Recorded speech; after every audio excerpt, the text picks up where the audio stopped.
On November 3rd, former Pakistan Prime Minister Imran Khan was leading an anti-government protest in the eastern city of Wazirabad. Around 4:21 p.m., his convoy came under fire by a gunman. He was shot 4 times in his right leg. The firing killed 1 person and injured 14 others. The police later released a video confession of the gunman. But this is not unusual in the country. Over decades, several political leaders like Imran have had threats to their life. Though not all were lucky to survive, let's have a brief look at this history. On October 16, 1951, Lyakat Ali Khan, Pakistan's first Prime Minister, was about to address a public meeting at Company Bagh in Rawalpindi. As soon as he stood on the stage to speak, 2 gunshots rocked the venue. Liaquat was hit twice and fell unconscious. He was later taken to a military hospital where he was soon declared dead. This marked the first major assassination in Pakistan's history.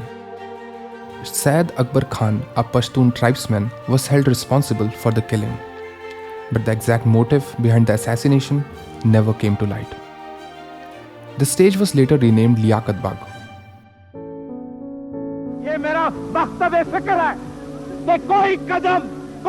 After 2 decades, Zulfikar Ali Bhutto became the 9th Prime Minister of the country.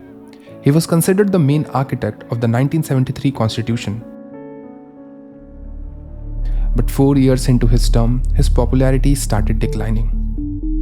On July 5, 1977, the military, led by General Muhammad Zia-ul-Haq, staged a coup. Bhutto was arrested and was accused of authorizing the murder of his political opponent.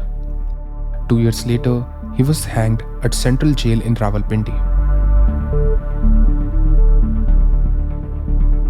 In 1977, General Zia declared martial law and later became the 6th President of Pakistan. After assuming power, he banned all parties and elections.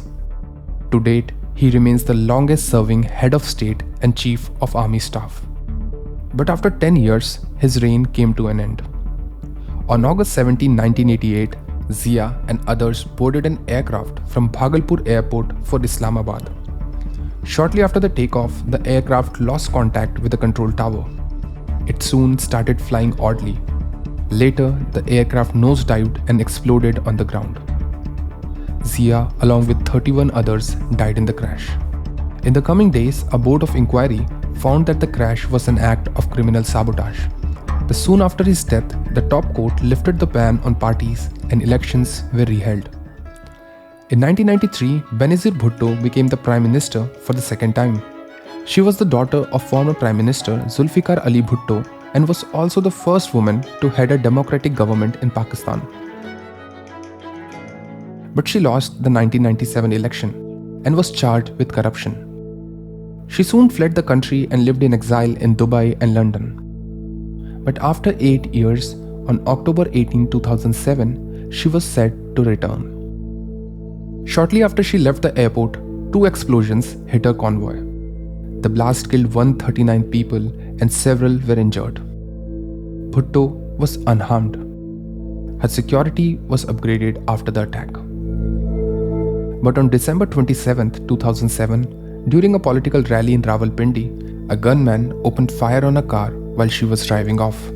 She was later declared dead at the Rawalpindi General Hospital.